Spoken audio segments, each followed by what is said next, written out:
Yeah, you guys ever seen movies that are just so weird that they're like, and so bad that you're like, why is this here? Well, that's what Tubi is, and that's what it brings up. A lot of movies that genuinely don't have much sense or plot to it.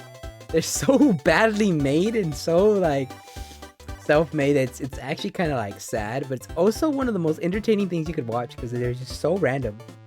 And that is what this video is going to be about today. The weirdness of Tubi movies by Degenerosity. Not gonna lie, I expect nothing but greatness because this man always makes me laugh. As always, I think it's about time we get into it because I'm very excited to see where this guy goes with his stuff. Oh my god! That's a kid.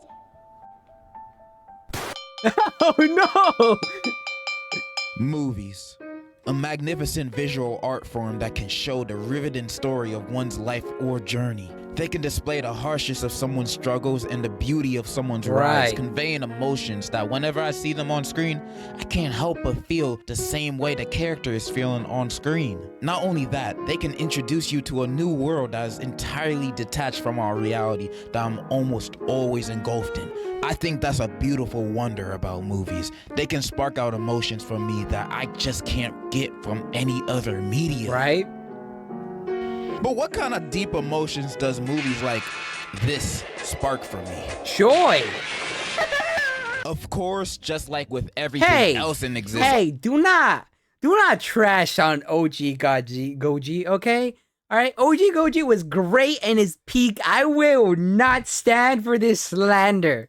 Since there's a not so good counterpart to movies. And these counterparts could be found way easier nowadays since most blockbusters nowadays aren't really that good anymore. Like y'all making so many superhero movies nowadays, when are you guys gonna make the Black Bomber superhero movie? I need that. I'll see that in theaters 3 times in a row. Y'all show my boy no respect, and yet y'all gonna produce the 18th billionth Fast and Furious movie. Ain't nobody wanna see that? And streaming services be producing half the slop we be consuming nowadays. You can find many of them on Netflix. There's a ton of banger movies on there. But after seeing it on TikTok from time and time again, it seems like there's a streaming service that is a gold mine for not only B movies, but low quality looking, $50 budget, filmed on a Motorola looking ass movies. Tubi. And when finding this out, my curiosity got the best of me. I needed to see this. And when I checked it out, I was not only amazed, but I was perplexed on how amazing these movies are. Some of these movies will make Martin Scorsese reconsider what true cinema is. And this bitch is sitting on my living room couch.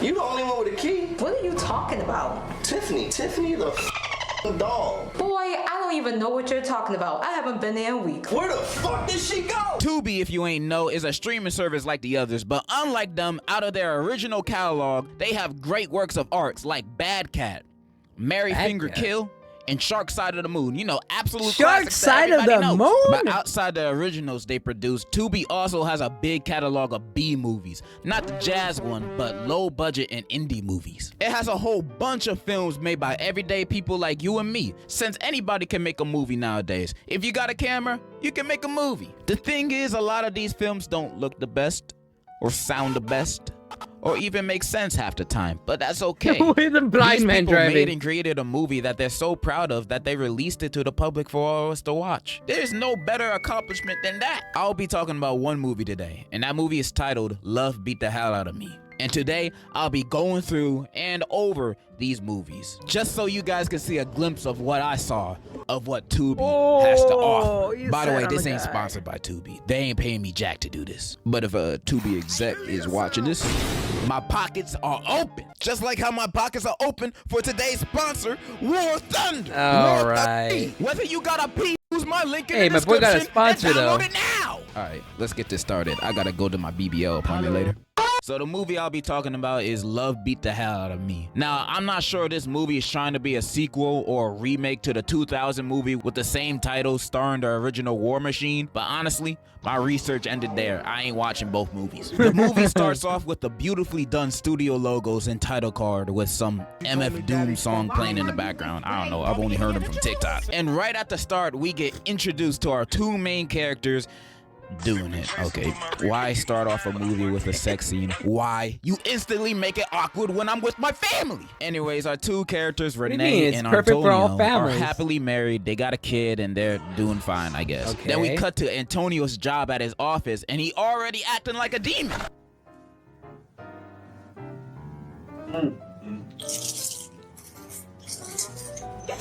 Bro, His boss then enters and stop. introduces him to the new hire, Rhonda. And you can already see mad romantical tension between them. You can cut it with a sword or tortilla. It was that obvious. Next scene, we are at a school with Renee dropping off her son to and in his classroom. There she meets her son's new teacher, and the dude is buff. God, like a Samoan. no. By the end of their combo, you can see even more romantical tension in the air. We've seen so much lustful tension with these two, and it was never with each other. She then leaves because she ain't trying to act up, you know? Next, we're at a studio, hearing one of the best songs ever recorded.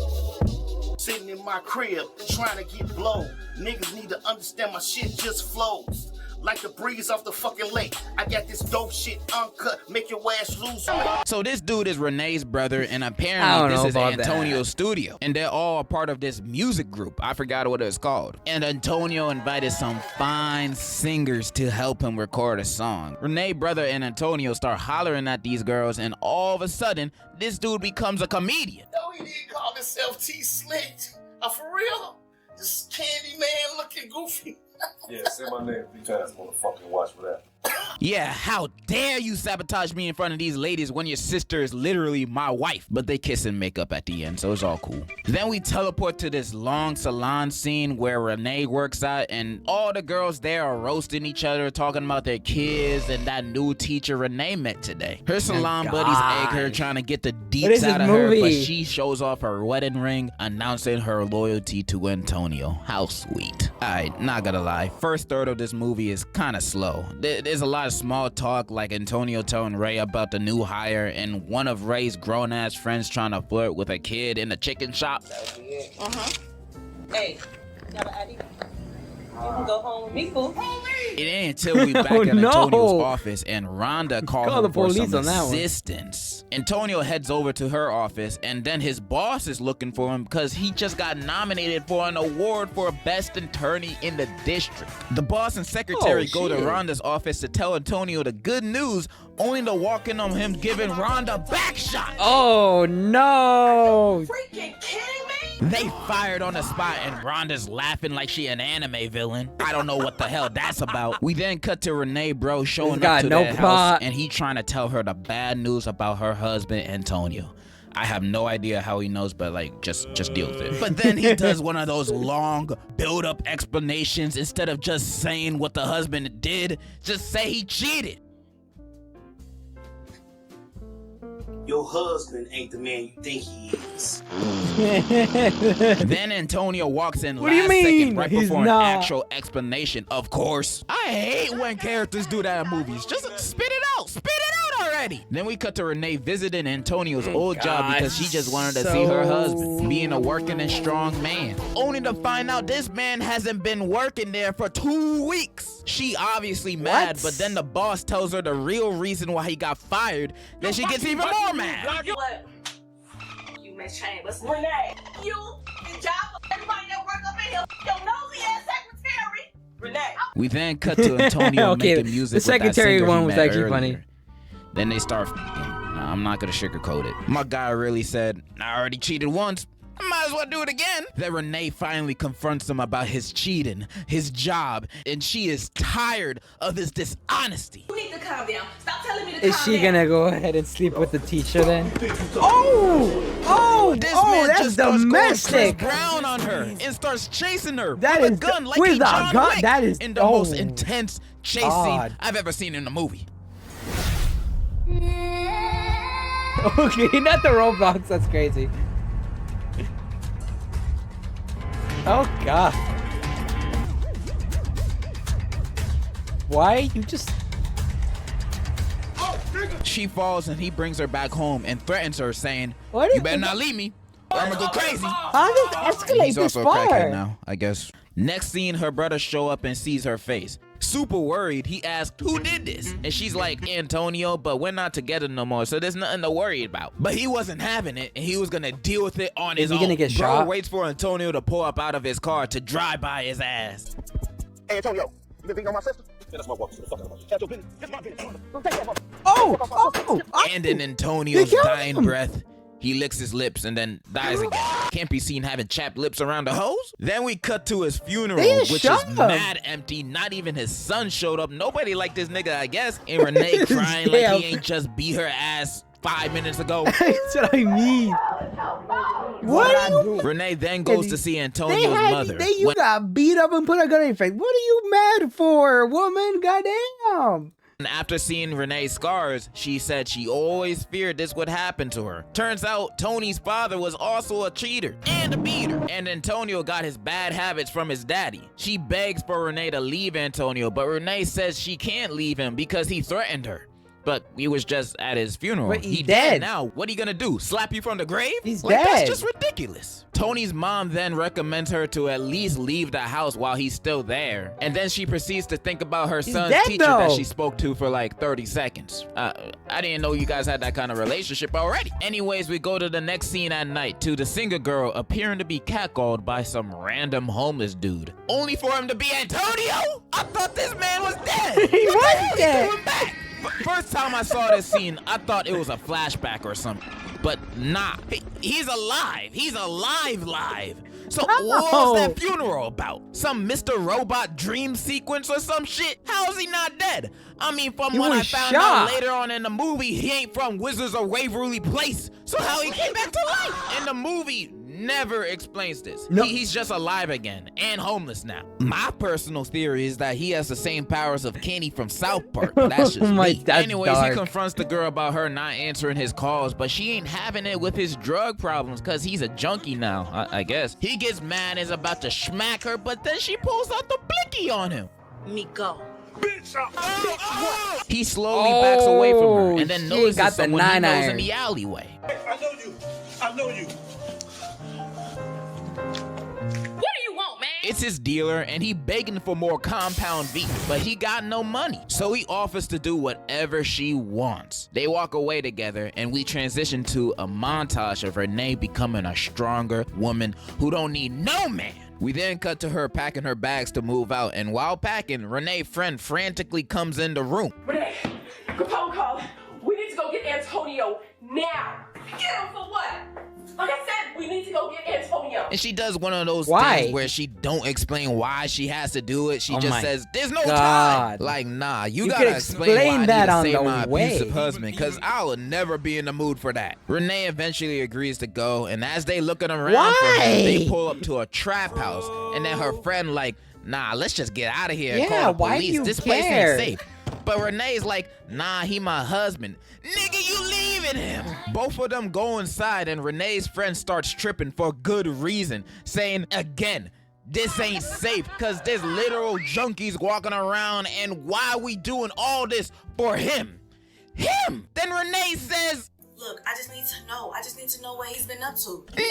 Why He had a you crack can't? house. That's an obvious sign to know what he's been Oh up to. my Renee's God. friend is spitting wisdom while Irritating. Renee herself is spitting dumbassery. Anyways, they find Tony and he acting like his usual self ever since he died. Antonio! Damn. Who the fuck coming in my crib? He start begging her to come You're supposed to be dead. You were shot 5 times. How are you here? back and Renee just staring at him for a little bit and she just says, let's get out of here. She's seen everything she needed to see. Then why the hell y'all here? I What the hell know. you expect it to look like? To him to be the kingpin of the house? They leave and then he chases them and then we transition to a murder scene and it turns out Tony's drug dealer died of an overdose and they suspect her boyfriend of doing it. Now, they haven't even identified her body yet, so I don't know how they know she has a boyfriend. One of the cops walks outside because he keeps got complaining better. about the stink of the body. He got better. Please get that dead body out of here. He then sees a group of young African-American men hanging out minding their own business, and then the woman cop sees this and is like, Man, I bet you $20 that's who sold the drugs to Tasha. Yeah. You know what? Hold it right there. saw these random dudes and automatically assumed they did it. You didn't even question them or yourself. You just went after them without no evidence. Like, damn. That's this movie's more realistic than I thought. But this one knows karate, so movie logic, I guess he did it. And that's the last we hear or see anything related to that, so what was the point? What? We cut to Antonio walking to Renee's house, begging some What more. are those shoes? But Renee's really done with him this time. He tries to beat her ass again, but she's a strong, independent woman now, so the self-defense training came in clutch. She then tells him she going to church, so if he coming, he can come. He says, yes, I'll go anywhere with you, and enters the car with her, which I don't know how she comfortable with this man being in her car after he literally just tried to knock her out like he was Tyson. They enter the car together, and that's it. That's the end of the movie. That's it. What? No. Yep. But it has one of those, though I'm hopeful, yes I am hopeful as today, and then so that automatically makes this one of the best movies I've ever watched. Now, what are my thoughts on this movie? I thought it was pretty gosh darn entertaining. Sure, it had its mishaps like having a slow first 20 minutes, but overall, I freaking loved it. And I'm never gonna judge the acting of these types of movies. I think that just comes with the Tubi package. But the writing in these movies always takes a turn in a direction that I'll never predict by the time I'm at the end of the movie. Like, who the hell this guy robbed? But I love movies like this. They're fun to watch, and I bet the people who are making it had fun making it too. Now, I'm not gonna fuck around and say this movie's amazing or anything, up there with the likes of Citizen Kane and Date Movie. But if you're looking for something stupid, fun, and entertaining to watch, I recommend this. Cause I think this movie encapsulates what Tubi movies are about.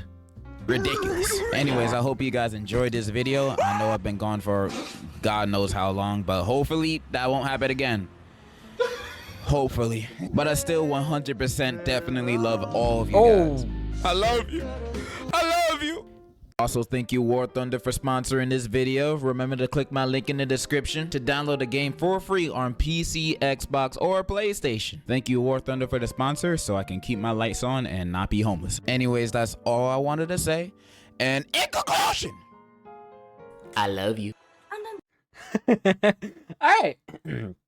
Yeah, Maddie, what we yaying about me, huh? All right, that was my reaction to the Weirdness of Tubi's movies. What am I gonna say about it? It was weird. That made no sense. It just abruptly ended. The man was alive, dead, then alive, then a drug addict, and then abusive at the beginning. But the point is, it was a good marriage, and then cheating, and then it's what the It was fun. This was fun. All right. Hope you guys enjoyed my reaction to this. This was very interesting to say the least. As always, I judge DeGenerosity's videos and their editing style and everything. As always, the original video is going to be down in the description, on the top of it, down below. And don't forget to like and subscribe. I do record this all live on Twitch, so if you want to hear live with my, my chat, all that, follow me there. Besides that, though, I do post twice daily, so you want to be notified on those, the notification bell. Besides that, though, it's going to be all for me. Hope to see you guys later. Bye-bye, my lost souls.